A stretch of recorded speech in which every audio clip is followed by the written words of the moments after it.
Hello everyone, नमस्कार। मैं हूं क्षण कुमार। संध्या कंप्यूटर के यूट्यूब चैनल पे आप सभी का एक बार फिर से स्वागत करता हूं। देखिए फ्रेंड्स, आज जो आप सभी के लिए वीडियोस लेके आया हूं वो है राजस्थान का इतिहास बीएसटीसी एग्जाम 2021। फ्रेंड्स, इस वीडियो के अंदर आपको राजस्थान हिस्ट्री से संबंधित बातें की जाएगी। अगर आप इस चैनल पर नए हैं तो प्लीज़ चैनल को सब्सक्राइब कीजिएगा, इस वीडियो को लाइक कीजिएगा, ज़्यादा से ज़्यादा फ्रेंड्स शेयर कीजिएगा और साथ ही बेल आइकन को जरूर क्लिक कीजिएगा, जिससे फ्रेंड्स क्या होगा कि आने वाले जितने भी लेटेस्ट वीडियो होंगे, जितने भी लेटेस्ट नोटिफिकेशन होगी, सबसे पहले फ्रेंड्स आपके पास में होगी।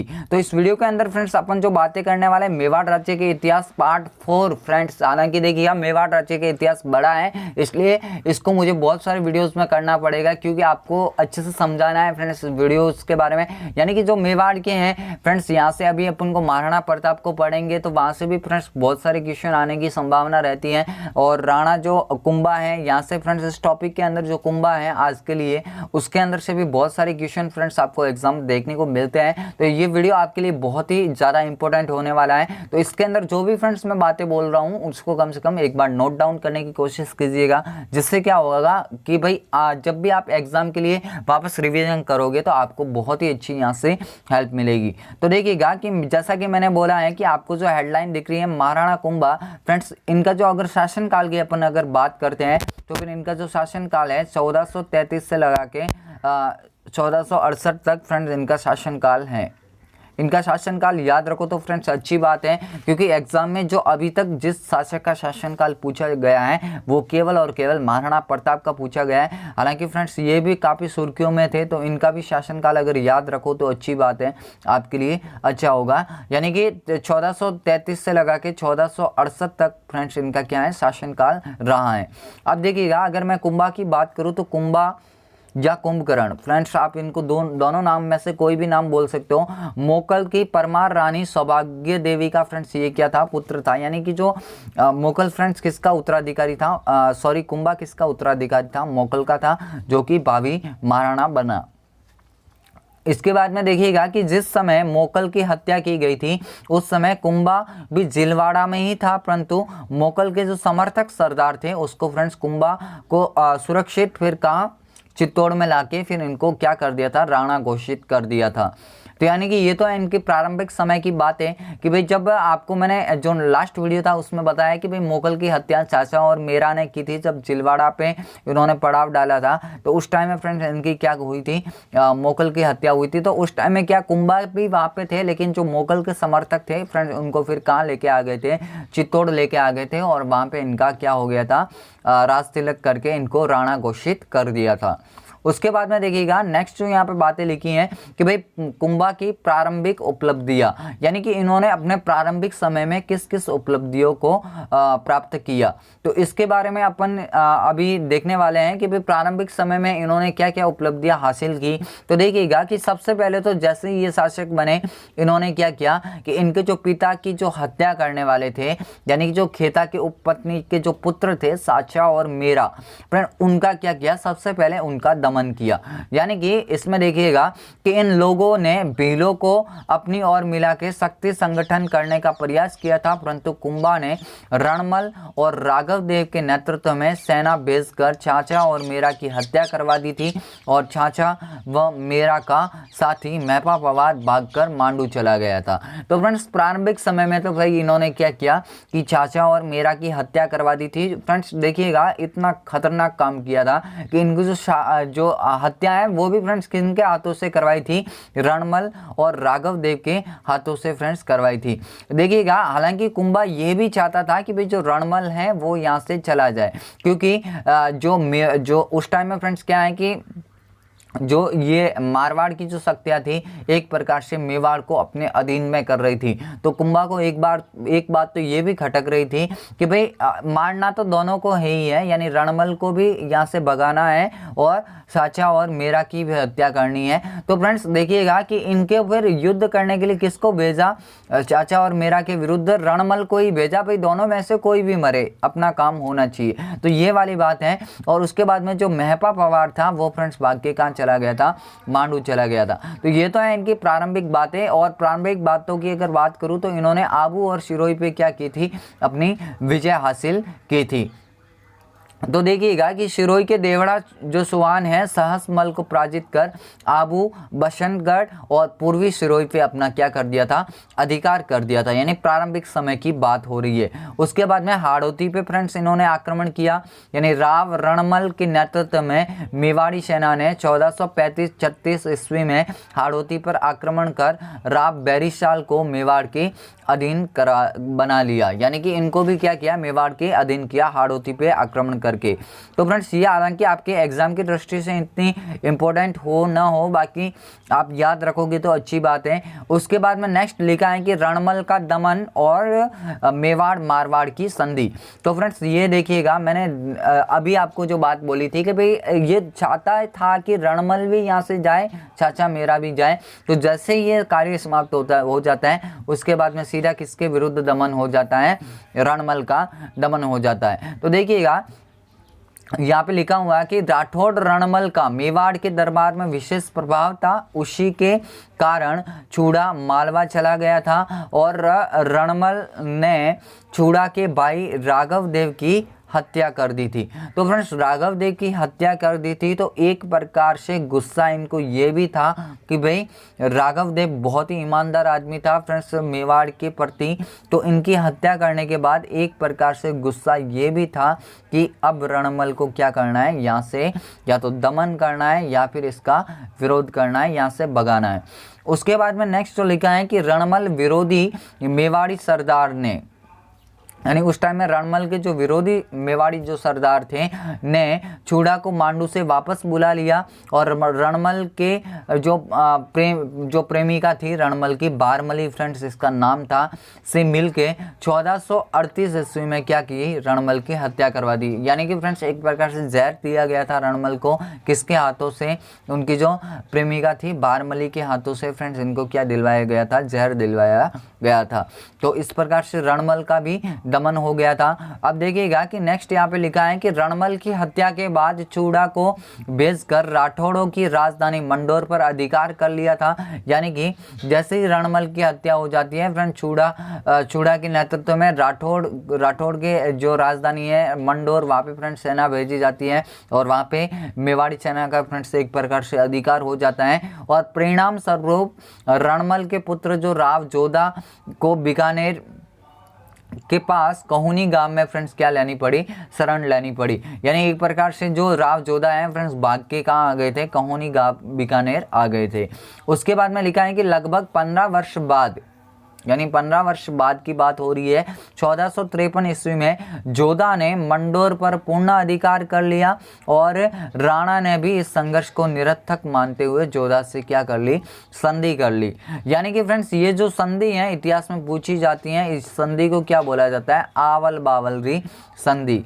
यानी एक प्रकार से सीमा निर्धारित की जाती है कि भाई जहाँ तक आंवले के वृक्ष हैं वहाँ तक तो रहेगा आपका क्षेत्र, और जहाँ बबूल के वृक्ष हैं यानी बावल के जो वृक्ष हैं वहाँ पे फ्रेंड्स क्या रहेगा, हमारा क्षेत्र रहेगा। तो इस प्रकार से ये जो फ्रेंड्स जो सीमा निर्धारित की गई उस संधि को फ्रेंड्स क्या बोला गया, आवल बावलरी संधि बोला गया। तो यहाँ से ये आपको याद रखना बहुत ही जरूरी है कि भाई जो मेवाड़ मारवाड़ के मध्य जो संधि हुई थी उसको अन्य किस नाम से जाना गया, आवल बावलरी संधि के नाम से जाना गया।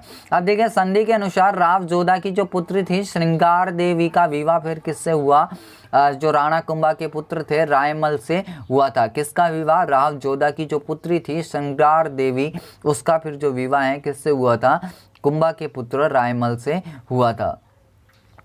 उसके बाद में फ्रेंड इनके जो कुंभा की शासनकाल में सारंगपुर का युद्ध हुआ, जो कब हुआ, 1437 ईस्वी में हुआ। यहाँ से ये आपको याद रखना बहुत ही जरूरी है कि भाई सारंगपुर का युद्ध कब हुआ, 1437 ईस्वी में क्या हुआ, सारंगपुर का युद्ध हुआ। इस युद्ध के कारण क्या थे उसको फ्रेंड समझिएगा कि मोगल के हथियारे कौन थे, मेहपा पवार को मांडू में शरण देना। यानी कि देखिएगा कि जो सारंगपुर का युद्ध होने का मेन रीजन क्या था फ्रेंड्स, कि जो मोगल के हत्यारा था मेहपा पवार फिर भाग के कहाँ चला गया था, मांडू चला गया था, जो मैं आपको पहले बता चुका हूँ। और मांडू में फिर उसको शरण देने के कारण फिर क्या हुआ, सारंगपुर का युद्ध हुआ।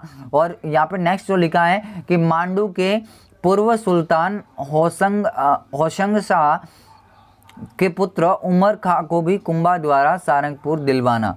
यानी कि यह भी कहीं ना कहीं एक रीज़न था कि भाई उसके जो पुत्र उमर खां को कुंभा द्वारा क्या दिलवाना, सारंगपुर दिलवाना। और तीसरा आप सभी को पता ही है, जो मैं आपको बहुत बार वीडियोस के अंदर बोलता हूँ कि भाई सभी की महत्वाकांक्षा होती है कि अपने साम्राज्य का वो क्या करे, विस्तार करे। तो ये तो सबसे पहली बात होती है कि भाई हर एक शासक क्या चाहता है कि भाई उसका जो उसकी महत्वाकांक्षा रहती है कि भाई उसके साम्राज्य का ज़्यादा से ज़्यादा क्या हो, विस्तार हो।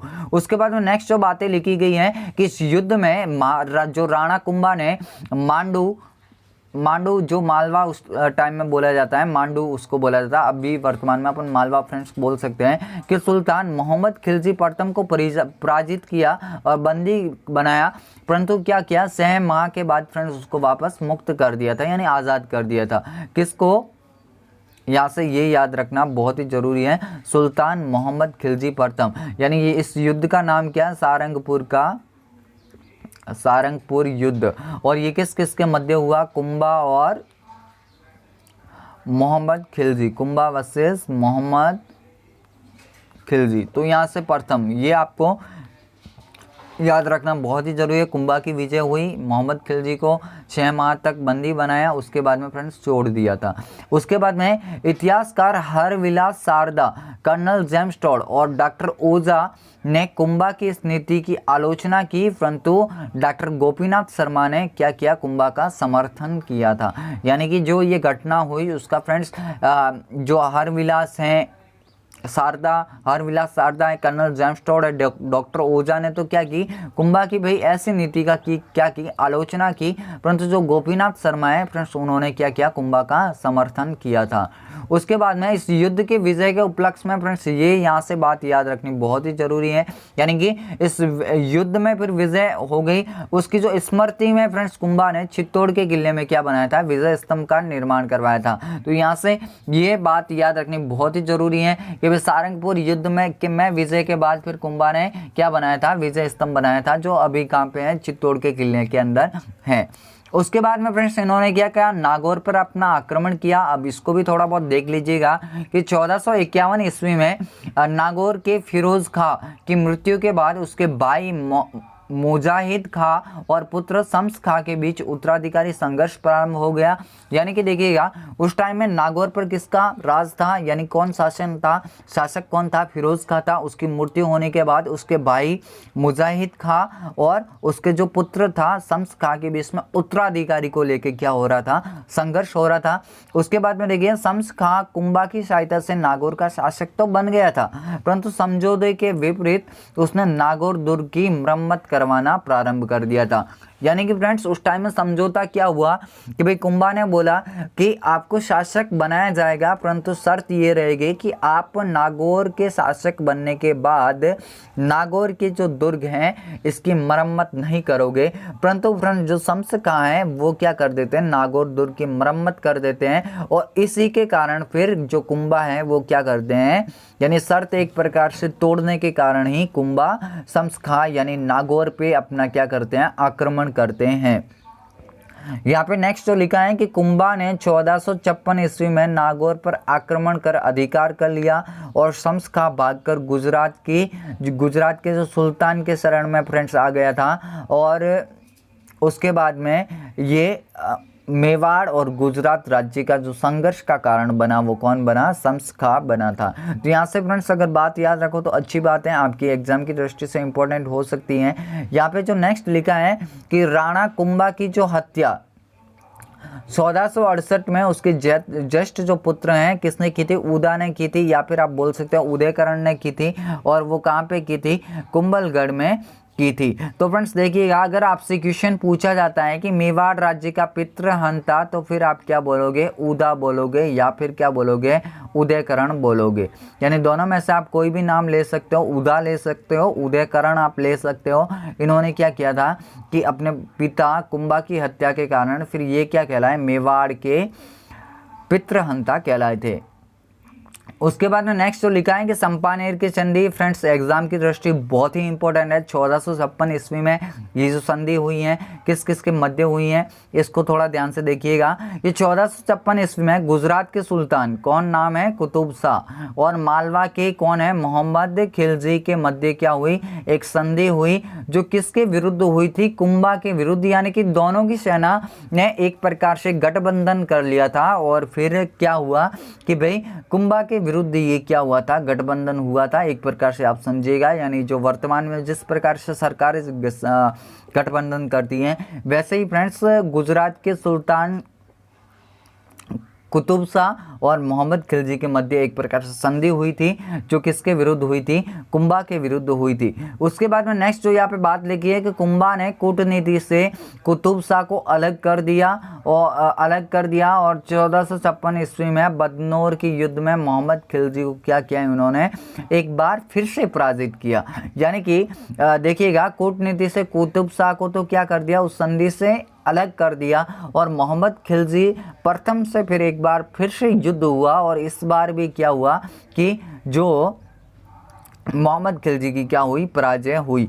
इसके बाद में नेक्स्ट जो लिखा है कि इस विजय के उपलक्ष्य में कुंभा ने बदनौर में क्या करवाया था, कुशाल माता के मंदिर का निर्माण करवाया था। तो हालांकि ये भी आप बात याद रखना बहुत ही जरूरी है कि भाई जो दोबारा युद्ध हुआ किससे, मोहम्मद खिलजी से विजय हुई, तो फिर क्या बनाया, कुशाल माता का मंदिर बनाया। उसके बाद में फ्रेंड्स नेक्स्ट यहाँ पे लिखा है कि राणा कुंभा की उपलब्धियाँ। फ्रेंड्स यहाँ से एग्जाम में क्वेश्चन आपसे पुटअप किए जाते हैं, तो इस जो यहाँ पे ये बातें हैं इसको अच्छे से पढ़ना बहुत ही जरूरी है। कुंभा के पास में जो उपाधियाँ फ्रेंड्स बहुत सारी है, हिंदू सुल्तान है, अभिनव भट्टाचार्य हैं, हाल गुरु हैं, चाप गुरु हैं, राज गुरु हैं, चैल गुरु हैं, राण रासो हैं, दान गुरु हैं। फ्रेंड्स बहुत सारी आपको उपाधियां देखने को मिलेगी। राजगुरु, नव्य भारत, यहाँ ये जो मैं आपको एक एक करके सारी यहाँ पे इस वीडियो के अंदर बताने वाला हूँ। तो देखिएगा फ्रेंड्स, सबसे पहले अगर अपन बात करते हैं किसकी, हिंदू सुल्तान की, तो हिंदू सुल्तान की अगर बात करें तो यहाँ पे ये मिस्ड टाइप हुआ है। आप याद रखना कि ये जो हिंदू सुल्तान है, ये फ्रेंड्स इसको उपाधि किसने दी थी, मुस्लिम जो विद्वान थे वो फ्रेंड्स कुंभा को क्या बोलते थे, हिंदू सुल्तान बोलते थे। उसके बाद में अभिनव भट्टाचार्य, क्या है, अभिनव भट्टाचार्य, ये फ्रेंड्स किस लिए इनको उपाधि प्राप्त थी कि कुंभा क्या थे, संगीत के अच्छे ज्ञाता थे, और ज्ञाता होने के कारण इसको फिर क्या उपाधि मिली थी, अभिनव भट्टाचार्य। और फ्रेंड्स देखिएगा, कुंभा अच्छा वीणा वादक भी था, और इसके अलावा अगर मैं बात करूं कि समुद्रगुप्त और औरंगजेब भी क्या थे, फ्रेंड्स वीणा वादक थे, जबकि जो अकबर हैं वो फ्रेंड्स क्या था, नगाड़ा वादक था। उसके बाद में इसके पास में जो उपाधि थी हाल गुरु, और हाल गुरु का मतलब क्या होता है, पहाड़ी दुर्गों का विजेता। और चाप गुरु यानी छापामार युद्ध प्रणाली में एक प्रकार से पारंगत थे। और उसके बाद में राजगुरु की उपाधि थी, चैल गुरु की उपाधि थी, राण रासो की उपाधि थी, जो इनको साहित्यकारों का क्या बोला जाता था, आश्रयदाता होने के कारण इसको क्या बोला जाता था, राणो रासो बोला जाता था। उसके बाद में चान गुरु की उपाधि थी, यानी महान दानी होने के कारण, यानी दान गुरु आप बोल सकते हो। राजगुरु यानी राजनीतिक सिद्धांतों में दक्ष के कारण इसके पास में राजनीतिक सिद्धांतों का एक अच्छी इनके पास में दक्षता थी, इसलिए इनको क्या बोला जाता था, राजगुरु बोला जाता था।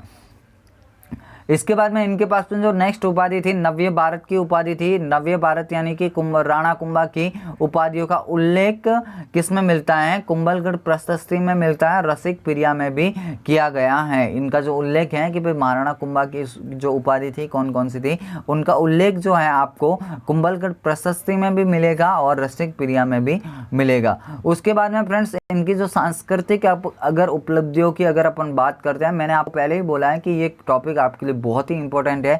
यहाँ से फ्रेंड्स एग्जाम में बहुत सारे आपको क्वेश्चन देखने को मिलते हैं। अगर अपन बात करते हैं सांस्कृतिक उपलब्धियों की, तो फ्रेंड्स इनके पास में सांस्कृतिक उपलब्धियाँ क्या क्या थी, तो उनके बारे में थोड़ा अच्छे से अपन को देखना है। देखिए, कीर्ति स्तंभ प्रशस्ति, कुंभलगढ़ शिलालेख और एकलिंग महात्म्य ग्रंथ में कुंभा के निर्माण कार्यों की जानकारी उपलब्ध है। यानी कि ये किस किस के अंदर है, एक तो कीर्ति स्तंभ प्रशस्ति, कुंभलगढ़ शिलालेख और एक लिंग महात्म्य के अंदर क्या है कि कुंभा के निर्माण कार्यों की क्या मिलती है, जानकारी मिलती है। उसके बाद में फ्रेंड्स कुंभा को क्या बोला जाता है, स्थापत्य, जो कुंभा का जो समय काल था वो क्या था, राजस्थान स्थापत्य का स्वर्ण काल माना जाता है। तो फ्रेंड्स यहाँ से ये पॉइंट आपको याद रखना बहुत ही जरूरी है कि भाई जो राजस्थान स्थापत्य का स्वर्ण काल किसका शासन काल माना जाता है, तो वो किसका है, महाराणा कुंभा का। क्योंकि फ्रेंड्स इन्होंने क्या किया था कि 84 में से फ्रेंड्स 32 दुर्गों का निर्माण कराया था, यानी इसीलिए फ्रेंड्स इनको क्या बोला जाता है, स्थापत्य कला का जनक माना जाता है। और इनका जो शासन का क्या था, स्वर्ण काल माना जाता है। उसके बाद में देखिएगा कि भारत में स्थापत्य का स्वर्ण काल शाहजहां का समय माना जाता है। यहाँ से ये भी इंपॉर्टेंट है, याद रखो तो रख लेना, अच्छी बात है। यानी शाहजहां ने फ्रेंड्स क्या क्या बनाए थे, लाल किला दिल्ली, दीवाने आम, दीवाने खास, जामा मस्जिद दिल्ली और तख्त ताउस फ्रेंड्स किसने बनाया था, शाहजहां ने बनाया था। यानी कि अगर भारत की बात आती है कि भारत में स्थापत्य कला का जो स्वर्ण काल है वो किसका समय था, शाहजहां का। जबकि अगर राजस्थान की बात आती है तो फ्रेंड्स किसका शासनकाल था, कुंभा का शासनकाल था। अब देखिएगा यहाँ से ये आपको एग्जाम में पूछी जाएगी क्या, वीर विनोद, और ये लिखी किसने है, श्यामल दास ने लिखी है। और इनके अनुसार क्या है कि मेवाड़ के 84 दुर्गों में से 32 दुर्गों का निर्माण किसने करवाया है, कुंभा ने करवाया है। तो यहाँ से कम ये भी याद रखो तो अच्छी बात है कि भाई वीर विनोद किसने लिखा है, श्यामल दास ने लिखा है। उनके अनुसार क्या है कि भाई कुंभा ने मेवाड़ में 84 में से 32 दुर्गों का क्या करवाया है, निर्माण करवाया है। इसके बाद में देखिए कुंभलगढ़ का किला जो मेन है आपके सामने ओवरव्यू करवा देता हूँ कि कुंभलगढ़ का किला है और इस किले का पुनर्निर्माण भी किसने कराया था, कुंभा के स्थापत्यकार मंडन की देखरेख में हुआ था। फ्रेंड्स ये भी क्वेश्चन पूछा जाता है कि भाई जो इसका जो शिल्पी था वो फ्रेंड्स कौन था, मंडन था। कुंभलगढ़ का शिल्पी कौन था, मंडन था। अछलगढ़ जो सिरोही वाला है वो भी फ्रेंड्स किसने, उसका पुनर्निर्माण जीर्णोद्वार किसने करवाया है, बसंतगढ़ भी इन्होंने करवाया है। बोमट दुर्ग, बाड़मेर, मचान दुर्ग, सिरोही और बहराट बदनौर का जो भीलवाड़ा वाला है वो भी फ्रेंड्स किसने बनाया है, कुंभा ने बनाया। और आधुनिक चित्तौड़ का भी पुनर्निर्माण फ्रेंड्स किसने करवाया था, कुंभा ने करवाया था। तो यहाँ से फ्रेंड्स ये स्थापत्य वाली बातें आपसे एग्जाम में पूछी जाएगी, इसलिए इंपॉर्टेंट है, याद रखना बहुत ही जरूरी है। अब देखिएगा कि मंदिर कौन कौन से बनाए। एक तो इन्होंने क्या बनाया, कुंभ स्वामी मंदिर बनाया। अब कुंभ स्वामी अगर मंदिर की बात करते हैं तो फ्रेंड्स ये क्या है, कुंभा ने चित्तौड़गढ़, कुंभलगढ़ और अचलगढ़ में कुंभ स्वामी मंदिर का निर्माण करवाया था। इन्होंने कुशाल माता मंदिर जो मैं आपको लास्ट जो बता चुका हूँ जब आगे अपनी स्लाइड की बातें हो रही थी उसमें, कि कुशाल माता के मंदिर का निर्माण जो बदनौर में करवाया था। जब सेकेंड बार मोहम्मद खिलजी प्रथम को जब पराजित किया था तो उसके उपलक्ष्य में फ्रेंड्स बनाया था। और ये कब बनाया, 1457 ईस्वी के अंदर बनाया था। उसके बाद में मीरा मंदिर भी बनाया जो एकलिंग जी उदयपुर के अंदर स्थित है। फ्रेंड्स ये भी याद रखो तो आपके लिए अच्छी बात है। उसके बाद में फ्रेंड्स नेक्स्ट जो यहाँ पे लिखा है रणकपुर का जैन मंदिर। आप देखिएगा फ्रेंड्स ये भी किसके शासनकाल में बनाया गया है, कुंभा के शासनकाल में, तो इनके शासन में ही गिना जाएगा। बट फ्रेंड्स ये कुंभा के मंत्री कौन था, दारण शाह है। फ्रेंड्स इस मंदिर का निर्माण 1439 में करवाया था। इस मंदिर का शिल्पी था वो फ्रेंड्स कौन था, देपाक था। तो यहाँ से ये भी आपको याद रखना बहुत जरूरी है कि भाई जो रणकपुर का जैन मंदिर है, हालांकि है कहाँ पे, पाली डिस्ट्रिक्ट के अंदर है, रणकपुर के अंदर। तो ये कुंभा के मंत्री जो थे दारण शाह, फ्रेंड्स उन्होंने इस मंदिर का निर्माण करवाया था। और इनका जो शिल्पी था फ्रेंड्स कौन था, देपाक था। उसके बाद में फ्रेंड्स इन्होंने क्या बनाया था, एक श्रृंगार शबरी जो आपको दिख रहा है, श्रृंगार शबरी का भी इन्होंने निर्माण कराया है। यानी इसकी जो इसका निर्माण राणा पुत्र जो कुंभा की जो पुत्री थी उनका नाम क्या था, रमाबाई के विवाह के अवसर पर फिर क्या हुआ, एक शबरी का निर्माण किया गया, मंडप का निर्माण किया गया जो फ्रेंड्स क्या कहलाया, श्रृंगार शबरी कहलाया।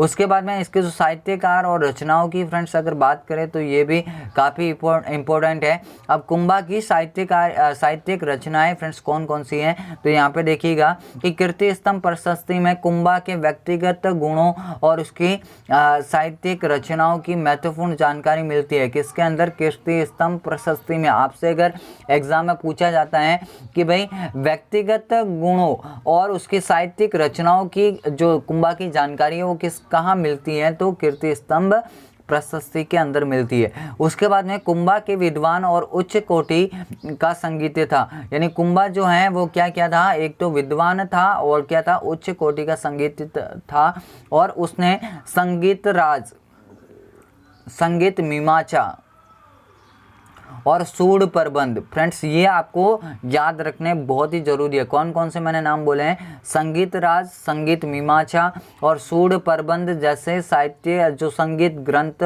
क्या की इन्होंने रचना की। और कुंभा के जो संगीत गुरु कौन थे? सारंग व्यास थे, यहाँ से ये भी याद रखना। उसके बाद में माना जाता है कि कुंभा की जो पुत्री थी रमाबाई भी क्या थी? एक अच्छी संगीतज्ञ थी। तो यहाँ से कम याद रखो तो फ्रेंड्स अच्छी बात है, आपसे एग्जाम में पूछी जाएगी ये बातें कि भाई इन्होंने एक तो संगीत राज की रचना की थी, संगीत मीमांसा, सूढ़ प्रबंध जैसे जो संगीत ग्रंथ हैं फ्रेंड उनकी रचना की थी, और इनके जो संगीत गुरु कौन थे? सारंग व्यास थे। उसके बाद में संगीत राज के बारे में थोड़ी बहुत बातें यहाँ पे बताई गई हैं। संगीत राज के बारे में फ्रेंड्स इंपॉर्टेंट है, आप याद रखो तो अच्छी बात है। देखिएगा संगीत राज संगीत का सर्वश्रेष्ठ ग्रंथ है, इसके 5 भाग हैं। कुंभा वीणा वादक था, और जबकि ये बातें मैं बता चुका हूँ कि औरंगजेब समुद्रगुप्त भी क्या थे? वीणा वादक थे। अकबर क्या था? नगाड़ा वादक था। तो ये बातें मैं आपसे बता चुका हूँ। उसके बाद में संगीत मीमांसा, सूढ़ प्रबंध, कामराज रतिचार, और फ्रेंड्स कुंभा के काम शास्त्र पुस्तक लिखी थी किस नाम से? कामराज रतिचार के नाम से। उसके बाद में वाद्य प्रबंध, उसके बाद में संगीत सुधा, हरिवातिक और संगीत क्रम दीपिका। तो फ्रेंड्स ये जो भी नाम है कम से कम याद रखो तो अच्छी बात है। उसके बाद में एक और लिखा, एकलिंग महात्म्य, और ये फ्रेंड्स लिखी किसने है? कान्हा व्यास ने लिखी है। एकलिंग महात्म्य का प्रथम भाग जो है वो किसने लिखा है? राजवर्णन के नाम से किसने लिखा है? कुंभा ने लिखा है। देखिए फ्रेंड्स जो एकलिंग महात्म्य है, हालांकि वैसे अगर इसका जो अगर इसके 2 भाग हैं, तो अगर आपको पहला भाग है जो किस नाम से जाना जाता है? राजवर्णन के नाम से जाना जाता है। फ्रेंड्स किस नाम से जाना जाता है? राजवर्णन, यानी जो पहला भाग है वो किस नाम से जाना जाता है? राजवर्णन। कौन सा? एकलिंग महात्म्य का, जो किसने लिखा है? कुंभा ने लिखा है। परंतु इसका जो सेकेंड भाग है वो फ्रेंड्स किसने लिखा है? कान्हा व्यास ने लिखा है। तो आपसे अगर एग्जाम में पूछा जाता है कि भाई एकलिंग महात्म्य किसने लिखा है, तो फिर आप वहाँ पे क्या बताओगे? कान्हा व्यास बता सकते हो, या फिर अगर ऑप्शन में ये हो तो फ्रेंड्स ये इसको भी आप सही कर सकते हो। राजवर्णन किसने लिखा है? तो कुंभा ने। उसके बाद में इसके जो दरबारी थे फ्रेंड्स, विद्वान थे, वो कौन कौन थे? तो यहाँ पे देखिएगा रसिक प्रिया, यानी जयदेव की गीत गोविंद पर रसिक प्रिया टीका लिखी। अब देखिएगा रसिक प्रिया भी किसने लिखी है? कुंभा ने लिखी है। उसके बाद में संगीत रत्नाकर जो है ये भी किसने लिखी है? कुंभा ने लिखी है। और उसके बाद में जो संडी शतक है वो भी फ्रेंड्स किसने लिखा है? कुंभा ने लिखा है। ये इनके क्या है? एक मिनट फ्रेंड्स, यहाँ पे एक तो आपको क्या क्या मैंने बातें बताई हैं, एक तो रसिक प्रिया बताई हैं, और उसके बाद में फ्रेंड्स मैंने आपको बताया संगीत रत्नाकर बताई हैं, और एक मैंने आपको बताई है चंडी शतक। फ्रेंड्स देखिएगा ये क्या है? कुंभा के द्वारा जो लिखी गई क्या है? टीका है।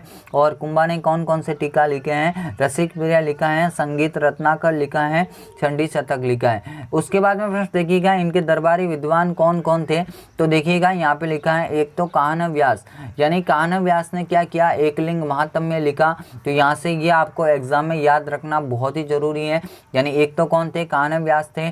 उसके बाद में एक कौन था? नाथा था, जो मंडन का भाई था। मंडन कौन था? शिल्पी था। ये फ्रेंड्स कौन थे? वस्तु मंजिर, इन्होंने किसने वस्तु मंजिर किसने लिखा है? नाथा ने लिखा है। उसके बाद में गोविंद, यानी मंडन का जो पुत्र था उसका नाम फ्रेंड्स क्या था? गोविंद था। और इन्होंने क्या क्या लिखा? कलानिधि लिखा, उद्दारोधरणी लिखा, द्वार दीपिका लिखा। ये ग्रंथ जो हैं फ्रेंड्स किसने लिखे हैं? गोविंद ने लिखे हैं। उसके बाद है मंडन। अगर मंडन की बात करते हैं, मंडन कुंभा का प्रमुख वास्तुकार था जिसने अनेक ग्रंथों की रचना की, और मंडन कुंभलगढ़ मुख्य शिल्पी व गुजरात का ब्राह्मण था। तो फ्रेंड्स ये यहाँ से देखिएगा कि इनके पास में जो थे मंडन कौन कौन से फ्रेंड्स, 9 मंडन की यहाँ पे बातें हो रही हैं। देखिए देव मूर्ति प्रकरण। अब देखिए सबसे पहला यहाँ पे क्या बोला है? देव मूर्ति प्रकरण। अब फ्रेंड्स देखिएगा यहाँ पे ये जो देव मूर्ति प्रकरण है ये किससे संबंधित है? मूर्ति कला से संबंधित है, मूर्ति कला से संबंधित है। उसके बाद में वास्तुसार फ्रेंड्स जो है वास्तुकला से संबंधित है, वास्तुकार वास्तुकला से संबंधित है। उसके बाद में जो राजवल्लभ आपको दिख रहा है इसके फ्रेंड्स कितने भाग हैं? 14 भाग हैं।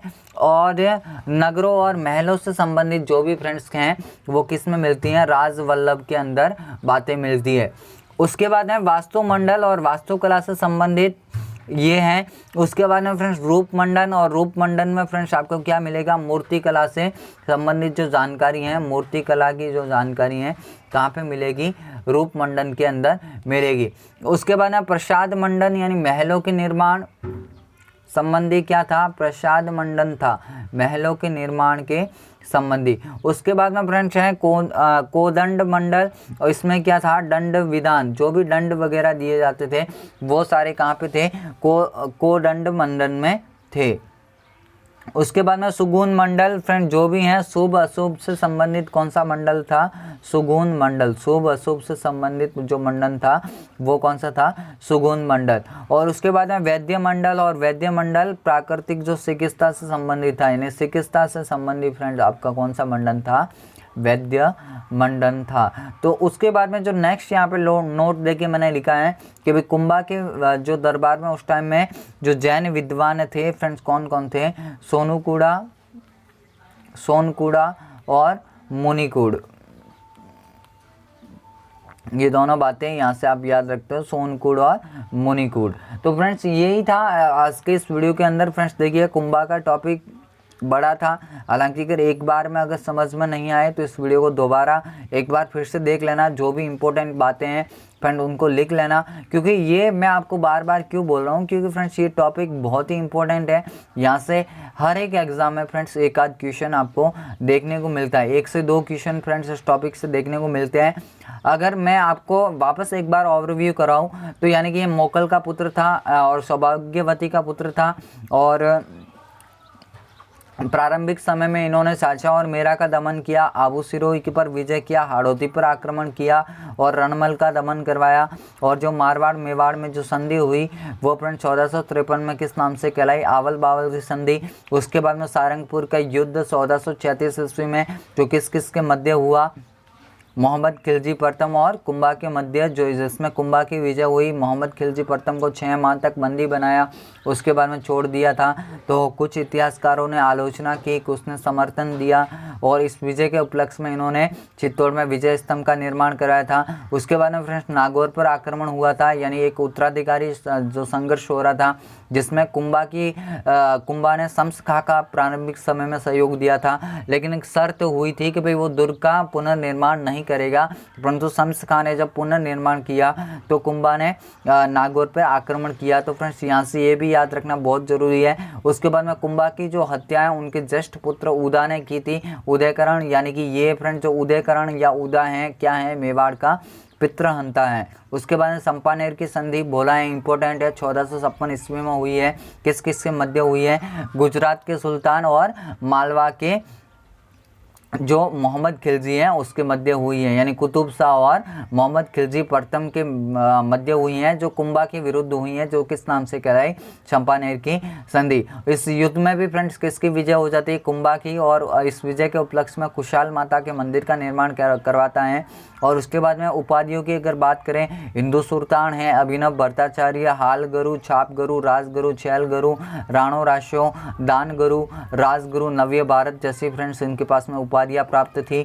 उसके बाद में इनके जो सांस्कृतिक अगर अपन उपाधियों की बात करें या उपलब्धियों की बात करें तो कीर्ति स्तंभ है, कुंभलगढ़ शिलालेख और एकलिंग महात्म्य में इनकी फ्रेंड जानकारी मिलती है। और इनका जो शासनकाल है स्थापत्य का जो कला का स्वर्ण काल माना जाता है। अगर अपन राजस्थान की बात करें तो कुंभा का, लेकिन अगर भारत की बात करें तो शाजा का शासनकाल कहलाता है। अब फ्रेंड्स एक बात ये याद रखना, वीर विनोद किसने लिखा है? श्यामल दास। 84 में से 32 दुर्गों का निर्माण किसने करवाया है? राणा कुंभा ने करवाया। जो मेन दुर्ग हैं, कुंभलगढ़ का किला, अचलगढ़, बचनगढ़, भोमट, मशान, बैराट और ये फ्रेंड्स जो दुर्ग हैं, और आधुनिक चित्तौड़ का भी पुनर्निर्माण करवाया है। उसके बाद में फ्रेंड्स मंदिर की अगर बात करें तो कुंभस्वामी मंदिर, कुशाल माता, मीरा मंदिर, रणकपुर जैन मंदिर फ्रेंड इनके शासनकाल में हुए हैं। उसके बाद में जो श्रृंगार शौरी हैं, जो इनकी पुत्री रमाबाई के विवाह अवसर पर फ्रेंड्स बनाई गई थी। और इनके साहित्यिक जो रचनाएं हैं अगर अपन बात करें तो इनके अगर संगीत रचना है तो संगीत राज, संगीत मीमांसा, सूड प्रबंध जैसी इन्होंने संगीत रचनाएं फ्रेंड्स की हैं। और कामराज रतिसार कामशास्त्र की पुस्तक लिखी, वाद्य प्रबंध है, संगीत सुधा है, हरिवातिक है, संगीत क्रम दीपिका है।